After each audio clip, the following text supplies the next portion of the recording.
ESPN 94.1 FM and AM 930 present The Drive. Elmore deep, left side three, it's good! From 30 feet, John Elmore! The Drive with Paul Swann. Open phone lines for this abbreviated edition of the program, 877-420-TALK, 877-420-8255. Welcome in. This is The Drive. I'm your host, Paul Swann, on ESPN 94.1 FM and AM 930. You can listen to us online as well at WRVC.com. So we've got a short show today. You know why we have a short show today? Baseball. That's right. We've got baseball at an earlier time for the Pittsburgh Pirates. It's going to be cold, and they're starting a little earlier. I think that's a smart move on their part, even though they kind of didn't schedule it this way to help for the cold. We've got it for you coming up tonight. It's 5:40 is going to be our exit time from the show and air time for the baseball game. So 5:40 coming up tonight. So if you are looking for some baseball action, stay right here. We got you covered. Of course, a lot going on. The Masters is ramping up. I'm not exactly sure that I've jumped on board the Tiger Woods Express on this one just yet, but he's 12-1 on this. Jordan Spieth is 10-1. Tiger's 12-1. He looks better. He's feeling better. He's playing better. Dustin Johnson, I think, is 10-1 on this as well. Does Tiger Woods coming back to the Masters, are we all of a sudden excited about golf again? Can one player just excite you enough? What are you going to do when he finally actually retires from golf? If you're a golf fan, is your whole existence of golf in your life based on one player? It might be, but I would say don't do that, because it's not fun when your favorite player is done and you don't have a fallback, or you just don't know, okay, who would I root for next? Now with golf, it's sort of geared that way. You've got favorite player, you've got a favorite golfer, but if you're looking for continuation of your enjoyment of the sport after Tiger Woods is gone, then you're going to look to some of the younger guys coming up. It's difficult. I had a real difficult time after Wayne Gretzky retired, just finding some enjoyment again in hockey. Of course, with Wayne Gretzky, if you followed his career, came up from the juniors. He came up, played for the Oilers. He played for the LA Kings. He played for the St. Louis Blues. He played for the New York Rangers, wrapped up his career. And after that, if you're a fan of Wayne Gretzky, you're thinking, well, what do you do now? Same thing with Michael Jordan. Were you a Bulls fan or were you a Michael Jordan fan? Same thing with the Lakers. Were you a Magic fan? Were you a Kobe fan? Were you a Kareem fan? I think with the Lakers, though, you're a Lakers fan. I don't think there's anything that takes you away from the Lakers if you are a Lakers fan, because there has been so much Showtime going on there, and it will return. It will return. I'm telling you that right now. Showtime will return. But it's a little more difficult when golf, everything is based on Tiger Woods. The decline, the rise again. But it's great to see him out there. I think he's going to invigorate the sport once again. Maybe some other guys are going to have some opportunities to maybe capture your heart. I know Tiger, he means ratings. He means conversation. We're talking about the Masters. I'm not a golf guy, so I'm not necessarily excited for the Masters. Not my thing. But for a lot of people it is. And for a lot more, hey, old Tiger's back. I might watch that. I might check that out. So that's what's coming up. Of course, the Masters is going to be taking, I'm sure, a lot of your headspace for as far as it's concerned to conversation, people talking about golf. I'm excited at least for the next few weeks because we're getting into baseball season and hockey's ramping up. That's what's exciting me. Now, I'm going to have a hard time trying to figure out, where do I really pull here? Where do I put my energy in these next few weeks as far as the playoffs are concerned? Am I rooting for the Pens? I mean, that's the easy thing to do, around here especially. I'm not a Pens fan. I don't dislike the Pens, but I'm a Pens fan. I'm a Rangers fan. So I got to find a team. Man, rooting for the Pens, that's not too hard. because they play a lot of teams I don't like. So, again, I can go with that. It's like when they play the Red Wings in the Stanley Cup. I can root for the Pens. When the Red Wings are not in the playoffs, I'm happy. When the Pens are playing teams I don't like and they're beating them, I can go with that. It's like, for example, Columbus. How many Blue Jackets fans do we have? I'm not a Blue Jackets fan. So I'm more than happy to watch the Penguins beat them. And they're playing tomorrow, by the way. One of the final regular season games coming up. So I'm definitely excited for the hockey playoffs. It's the best playoff. If you don't think so, my producer, Gabriel Sellers, will fight you in the street for me on my behalf because it is the best playoff. NBA's ramping up. I think the Cavs are looking pretty good right now. And you're going to hear most of those games, playoff games, except when we have an opening. We're going to hear those on our sister station, Cat Sports 93.3 and 1340. So we'll have plenty of NBA action for you. We've got plenty of Pirates baseball. Pirates are wrapping up their short series with Minnesota, getting set for the Reds. That'll be a fun series. The Reds always seem, the last few years, as good as the Pirates have been, they could have been a lot better if they could have figured out the Reds. And the Reds weren't necessarily a good team last year, and the Pirates just couldn't figure them out.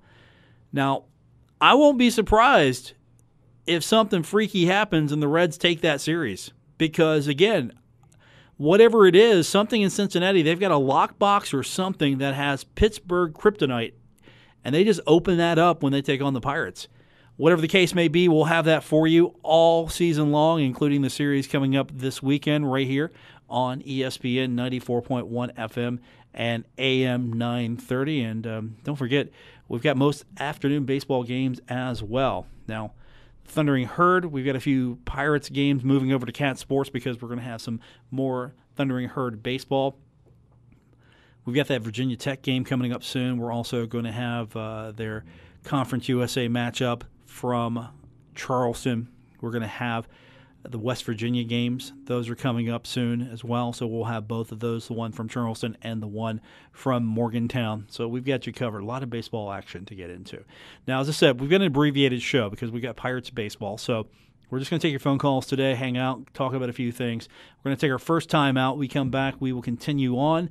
I'm Paul Swann. This is The Drive on ESPN 94.1 FM and AM 930.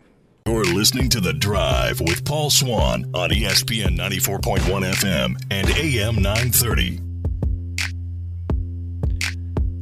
Welcome back to the Wednesday edition. I'm your host, Paul Swann. We've got an abbreviated edition of the show today because Pirates baseball taking the airwaves a little earlier than usual. 5:40 is going to be our airtime for that, so we'll have a short show here about 20 minutes from now.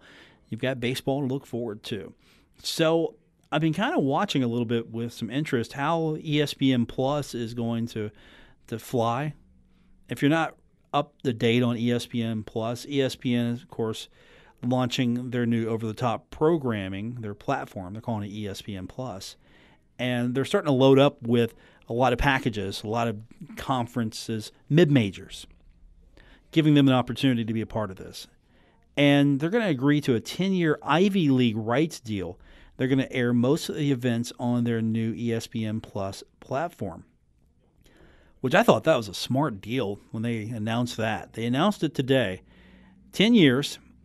They've got the rights to every Ivy League football, men's basketball, and women's basketball game. ESPN will air at least 24 games a year, including the Harvard-Yale football game, and both the men's and women's basketball tournaments on the linear network. And the rest of the events will be on ESPN Plus, beginning with the 2018-19 season. I thought that's a pretty good deal. If you are kind of a fan of the Ivy League, you had some options there before, but this is a lot better because they streamed about 85 Ivy League events per year on ESPN3. And NBC Networks had some football games as well, some other things. So now ESPN and the Ivy League are pretty much all in with each other. Here's what the press release said today from ESPN executive Burks Magnus. We're significantly enhancing our existing relationship with the Ivy League, providing the conference, its institutions, and fans the most comprehensive coverage of the league to date across ESPN networks and platforms, while also adding specific benefits that are made possible with the launch of ESPN Plus. Now, this is sort of kinda, you like that? That's a real radio professional term, sort of kinda. It's sort of kinda structured like the ESPN deal with the Sun Belt. I think the Ivy League's getting a better deal here, but the Sun Belt's getting a handful of games on TV, as we call it, and a lot more on ESPN Plus. So I think what's happening here is, and too bad Conference USA didn't wait out and see what happened here, ESPN is loading up with a lot of programming that you just don't get. You a fan of the Ivy League? Well, here you go. Are you a fan of the Sun Belt? Here you go. And I'm confident that ESPN is going to be a superior streaming platform. I think they have the tech. They have the know-how. It's going to be an enjoyable experience. It's going to be everywhere. The price is pretty good. If you're looking for ESPN Plus, add to your cable package to supplement this, $4.99 a month. And if you look at what the Ivy League did, $119.95 for a year or $15.95 for a month. And ESPN Plus subscription, $4.99 a month. That's pretty good.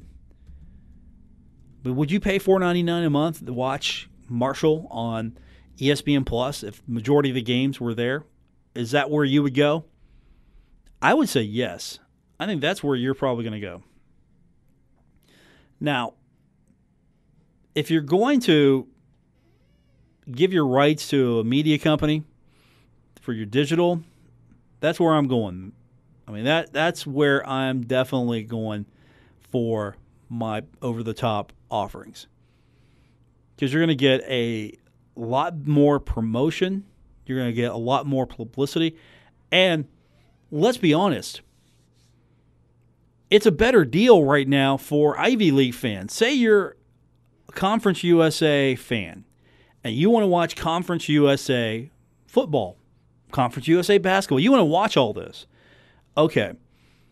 Are they going to be on ESPN 3? Or now the ESPN Plus? If it's ESPN 3, as part of your cable subscription, you're going to get some of that stuff. Yeah, okay, you're good. You're already subscribing to ESPN on whatever platform you're on. If you've got cable or satellite, you're good there. But now, if you want to watch a lot of stuff that's not televised by the network, say like a Stadium, say an ESPN or a CBS Sports Network, you know, they don't have their own digital platform the way ESPN does or these other networks. You're going to watch games produced, and quality may vary depending on your school. I will say this to Marshall. I think they're doing a pretty good job of the quality of product that they're offering. I will qualify this as saying, yeah, I know those guys, and I'm not really in the business of saying things bad about them, but I'm also willing to point out that they're doing a pretty good job. So if you're a Herd fan, right now, if you're watching your games through CUSA TV, the Herd Vision is what they've branded it, you're getting a pretty good product. You're getting a good deal. I mean, basketball had Mark Martin. So the games that were not televised and were on CUSA TV through the Herd Vision, you're getting Mark Martin's job. And I've seen some of their well, and it's pretty good. But they had Keith Morehouse do a football game. You're getting good guys do these games. So the quality's there. But you're paying, if you want to do this, you could pay $99.95 for a yearly pass to CUSA TV, or you could get a monthly subscription for $10.95. Or the biggest ripoff in sports, I want to watch one game. Okay, you're going to pay $6.95. Well, if I'm going to do that, I'm just going to pay $10.95 and do it for a month. But, of course, that $6.95 is geared towards, say, the person who I want to watch my team. They're playing Marshall. I would like to watch that game. $6.95. All right, here's my credit card. I get to watch that game. You're going to get a lot of people take that option, but $10.95. And you get Conference USA. And now, if, say, you're the Ivy League, you're a fan of the Ivy League, your package was $119.95. And if I want to do that on a monthly basis, $15.95. All right, I'm an Ivy League fan. I'm dropping the cash down. I get to watch the Ivy League. Now, $4.99 a month. And I am not getting any residuals here from ESPN to point this out to you. But I'm going to make a phone call. I'm going to see if I can get this network. I want to try this thing out before I pop down my $4.99. And hopefully there's a trial period as well, so we can all try it out, make sure that, all right, they haven't goofed up here and this thing's terrible.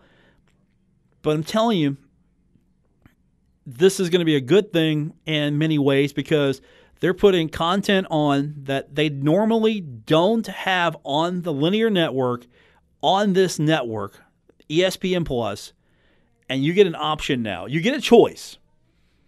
Now, we're going to get to the point where, all right, I got to pay for this subscription, I got to pay for this subscription, I got to pay for this subscription, and it's just not going to be worth it to you. But this is over-the-top programming. You're not going to get this on linear networks. You're not going to get this through DirecTV, Sling, any of the other offerings. You're not going to get this through cable. And that's the thing right now is a lot of people are cutting the cord because they just don't want to watch sports programming. Well, okay. Maybe a lot of people will cut the cord because they just want to watch sports programming. They get a basic package.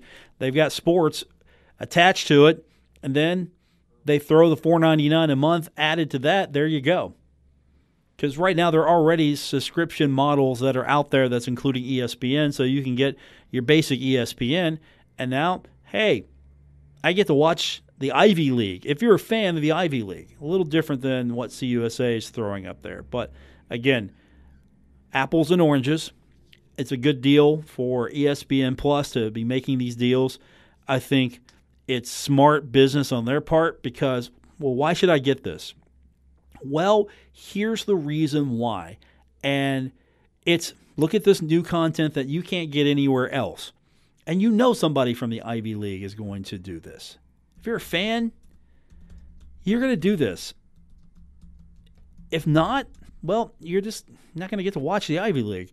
And you can throw that onto any other school. And I think this is where the conference needs to go. Now, again, the Conference USA package is a little different. It's the TV package that is bringing a little bit more cash to the conference. And you got to look at it from the standpoint, where do you get the most money for your member schools if you're Conference USA? And the new TV deal, there's going to be an increase in rights fees, for one thing. So more money coming the Thundering Herds way. So it's going to add an additional, if you remember the TV package, $200,000 per year. Your content's going to be on CBS Sports Network and Facebook as the primary means of exposure. This is going to be over the next 5 years. But they're going to get an increase from $200,000 to $400,000 per school. It's not much, but it's still a lot more, and it's double than what you were getting. The deal the Marshall had to endure with the rest of the league was just not that good for the first place, and then now it's getting back to being a little bit more respectable. But it's still a significant increase. Now, the current deal, if you remember, you had CBS Sports Network, ESPN, American Sports Network, BN Sports, and then, of course, American Sports Network became Stadium, and Stadium's trying to be an additive product as well, being a multimedia product. And Stadium is going to broadcast 15 football games, 21 men's basketball games.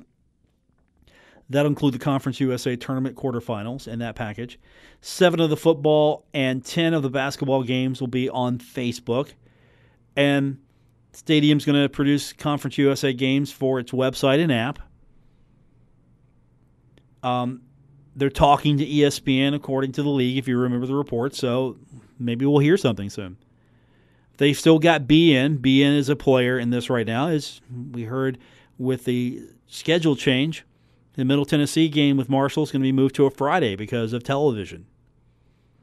ESPN, of course, carries a few games, and they've got the league championship as well, but it's been ESPN 3.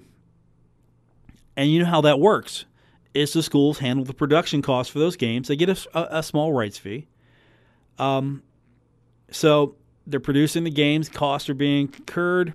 You get to be on ESPN 3. So CBS Sports is going to be the league's rights holder. You remember the announcement. 60 million homes for them compared to about 89 million for ESPN. CBS, I mean, they've been with Conference USA for a while, so I can see why you would make that deal if you are looking at people who partnered up with you before. You're going to get 9 football games per year, plus the Conference USA Championship, as well as multiple basketball games. You're going to get 8 men's basketball games, tournament semifinals, final, plus women's championship. Facebook games as well. I don't know if this patchwork is the right answer for the league, because then I look at ESPN Plus and go, wait a minute. I got a one-stop app here, a one-stop platform. I get it all. My games, some of them are going to be over the air on ESPN, and then the rest, I'm going to find them right here on ESPN Plus. I hope the league has a good deal here in the next few years with TV, but I'm optimistic for the ESPN Plus launch, and I think that's where Conference USA needs to go if they can get there. We're going to take our final time out, come back. We're going to get you set for baseball. I'm Paul Swann. This is The Drive on ESPN 94.1 FM and AM 930. Welcome back. This is The Drive. I'm Paul Swann. It's been a fun show today. We'll be back tomorrow, full length. That means we get to have guests again. I'm going to talk to Matt Geica tomorrow from Pittsburgh Hockey Now. The Penguins are getting set for the playoffs. They're going to take on the Blue Jackets tomorrow. I'm always up for a Penguins-Blue Jackets game, and we've got Matt join us tomorrow on the program. Also, we'll get your phone calls in as well on the Thursday edition of the show. So we've got, of course, coming up tonight, we've got the Pirates. They're in action a little earlier than usual. I'm okay with that. I'm good with that. I like a little afternoon, evening baseball sometimes. So that's what we've got tonight, and that's why we've got an abbreviated show. Before we go, though, I'm glad I saw this today. Happy 50th birthday to John Taft. Herd fans from the day will know John Taft. 50 years old today. Back in his day, John Taft was a monster. One of the greatest all-time basketball players at Marshall University. Just complete player, got it all done. Some of my fondest memories of Marshall basketball, thanks in part to a guy like John Taft, also a Skip Henderson. I mean, these were amazing players. Really, the 80s were a fun time for Herd basketball, and that's why I think a lot of people are starting to realize, you know what, those feelings are coming back because you get into the NCAA tournament, they get a win for the first time ever in the tournament, advance to the second round, which is something to behold in itself, and this team is a lot of fun. And that's kind of how it felt for me watching Thundering Herd basketball in the 80s and watching a guy like John Taft as well, because he was just an amazing, amazing player. I don't think I can come up with enough adjectives. And so 50 years today, so we got to give a shout-out to that guy, one of the all-time greats of Marshall basketball. And I hope people, as they rediscover Marshall basketball, stumble across some of these names. Look up sometimes. You know, I remember, didn't even know who some of the heroes were of yesteryear, and then finally you got the Henderson Center photos that are up of some of the great basketball players, and I think that that's kind of gotten away just a little bit from what we've seen over the years, and now that's coming back again. So we're wrapping things up here. Don't forget, we have got baseball coming up in a few short moments as, guess what? The Pirates take the airwaves next. I want to thank our producer tonight, Gabriel Sellards, taking good care of us. I'm Paul Swann.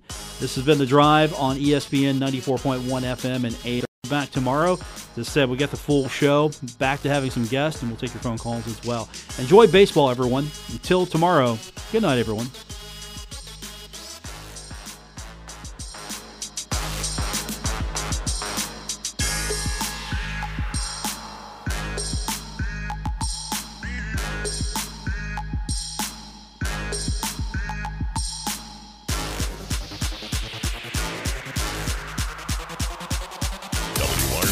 Huntington, W227BS Huntington, ESPN 94.1 FM and AM 930.